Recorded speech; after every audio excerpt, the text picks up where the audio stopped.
Hello mommies and daddies, कैसे हैं आप? आई होप आप सब अच्छे होंगे। मॉमीज, आज हम डिस्कस करेंगे बहुत ही इम्पॉर्टेंट टॉपिक के बारे में जो अक्सर हमारे पास मेल्स आते हैं, कमेंट बॉक्स में हमारे पास ऐसे क्वेश्चंस आते हैं कि प्लीज़ मैम आप वाइट डिस्चार्ज के ऊपर वीडियो बनाइए। तो मॉमीज, आज हम आपको बताने वाले हैं कि प्रेगनेंसी में अगर आपको वाइट डिस्चार्ज हो रहा है, ये नॉर्मल है या एबनॉर्मल।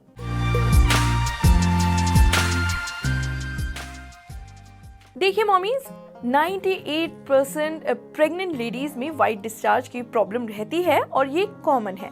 इसमें घबराने की बात नहीं है तब तक ये डिस्चार्ज एबनॉर्मल ना हो। देखिए, वाइट डिस्चार्ज अगर निकल रहा है और वो थिन है, ट्रांसपेरेंट है, वाटरी सा है, मतलब बहुत ज़्यादा ट्रांसपेरेंट, पतला पतला है जो आपको पता लग सकता है, और उसमें ज़्यादा स्मेल नहीं है, बहुत माइल्ड स्मेल है, तो ये नॉर्मल डिस्चार्ज में आएगा। लेकिन यही अगर डिस्चार्ज कर्डी सा है, मतलब दही की तरह गाढ़ा है और बहुत फाउल सी स्मेल है इसमें, तो ये एबनॉर्मल डिस्चार्ज में आएगा। दरअसल अगर इस तरह का डिस्चार्ज आपका निकल रहा है तो आप सोचिए कि आपको इन्फेक्शन हो गया है, चाहे वो फंगल इन्फेक्शन हो या फिर बैक्टीरियल इन्फेक्शन भी आपको हो सकता है। इसके अलावा अगर आपका ग्रीनिश सा डिस्चार्ज आ रहा है तो ये भी एक इन्फेक्शन का कारण है, साथ ही येलो डिस्चार्ज भी इन्फेक्शन का ही कारण है। मॉमीज, अगर आपकी ग्रे डिस्चार्ज भी इवन आ रहा है तो ये भी एक इन्फेक्शन की कैटेगरी में आएगा, तो आपको डॉक्टर से मिलने की ज़रूरत है और उन्हें अपनी प्रॉब्लम बताने की ज़रूरत है। लेकिन वहीं अगर आपका ब्राउनिश डिस्चार्ज हो रहा है तो इसका मतलब है कि आपके डिस्चार्ज में बहुत स्मॉल अमाउंट में ब्लड आया है, यानी अंदर कहीं ब्लीडिंग हुई है जिससे आपका ब्राउन डिस्चार्ज आया है। तो आपको तुरंत डॉक्टर से मिलने की ज़रूरत है। आप उन्हें अपनी पूरी प्रॉब्लम बताइए, वो आपकी प्रॉब्लम सुनेंगे और उसी के हिसाब से आगे आपको सोल्यूशन देंगे। लेकिन आपको तुरंत गायनेकोलॉजिस्ट से संपर्क जरूर करना है, खुद में इलाज नहीं करें। अब यहाँ पर सवाल ये उठता है कि ये डिस्चार्ज हो रहा है तो इसके लिए हम क्या कर सकते हैं।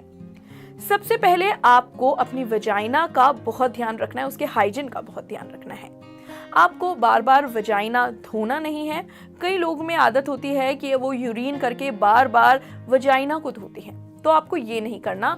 जितना हो सके आपको वजाइना को ड्राई रखना है, क्योंकि ऑलरेडी प्रेगनेंसी में वजाइना वेट हो जाता है, इसलिए जितना हो सके आपको वजाइना ड्राई रखना है। अगर आप यूरिन पास करके आ रहे हैं तो आपको टिश्यू पेपर या किसी भी कॉटन के कपड़े से डैप करके अपने वजाइनल एरिया को साफ करना है, ना कि वाटर से।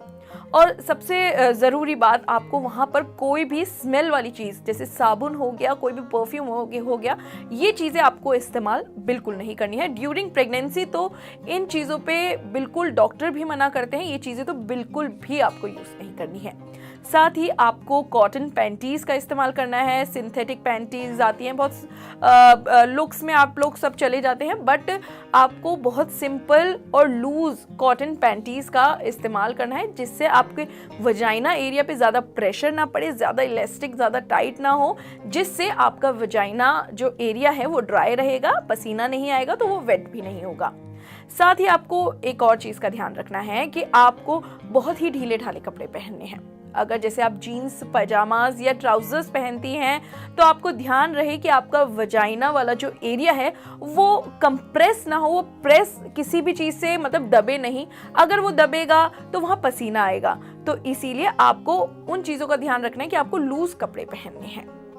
और सबसे इम्पॉर्टेंट बात, अपनी डाइट में आपको प्रोबायोटिक का इस्तेमाल करना है, यानी कि कर्ड, योगर्ट, पनीर, दही, इन सब चीज़ों को आपको अपनी डाइट में शामिल करना है। अब आप बोलेंगे कि इन सब चीज़ों से क्या हमें फ़ायदा होगा। देखिए, एक तो प्रोबायोटिक अगर आप इस्तेमाल करेंगे तो इन्फेक्शन का खतरा बहुत कम हो जाएगा, साथ ही वो वजाइना का पीएच लेवल मेंटेन करके रखता है। तो आपको अपनी डाइट में प्रोबायोटिक का ज़रूर इस्तेमाल करना है, जैसे दही मैंने आपको बताया, पनीर हो गया, योगर्ट हो गया, इन सब चीज़ों का आप इस्तेमाल करें। और अपनी वजाइना हाइजीन का बहुत ही ज़्यादा ध्यान रखें ड्यूरिंग प्रेगनेंसी, तो बहुत ज़्यादा। तो दोस्तों, आज का वीडियो आपको कैसा लगा हमें कमेंट बॉक्स में ज़रूर बताएं। अगर आपके अंदर कोई क्वेरी चल रही है, कोई क्वेश्चन चल रहा है, तो भी हमें कमेंट बॉक्स में ज़रूर बताएं। बाकी ज़्यादा से ज़्यादा वीडियो को लाइक करें, शेयर करें और NBT लाइफ को सब्सक्राइब करना बिल्कुल ना भूलें।